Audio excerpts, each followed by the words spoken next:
The amount of times people cut corners with their images. If you're going to tell me that you're a speaker that's going to make a difference, cool, let that image show that. Don't do yoga by a tree unless you speak about yoga. But do you see what I mean? They go, that's a nice picture of me. Yeah, but that doesn't show you off as a speaker. It doesn't show the booker, the people that want to know you, who you are, right? As a speaker, you've got to have a strong bio. And here's what people get wrong, by the way, with bios. I'll give you a little hint for those of you who do go away and write your bio. Don't put the nice to know stuff at the top.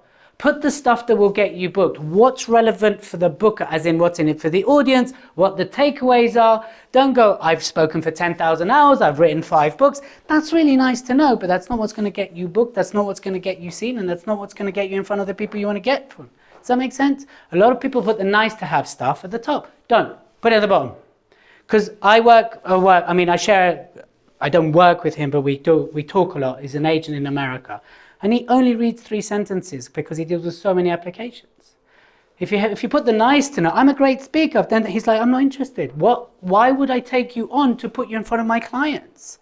Think like that. It's your sales brochure, right? An ability to pitch. You never stop selling yourself. Okay, you might get to that point where you have an agent, a bureau, etc., but you have to pitch. You have to pitch yourself to organizers, to conference organizers, to your audience, to your market, right? It's a never-ending craft. And the last thing, as I mentioned before, is consistency. Yes? How are we doing, people? We all right? You with me? Yeah. You ready? Yeah. Let's go! Ready? Everyone's like,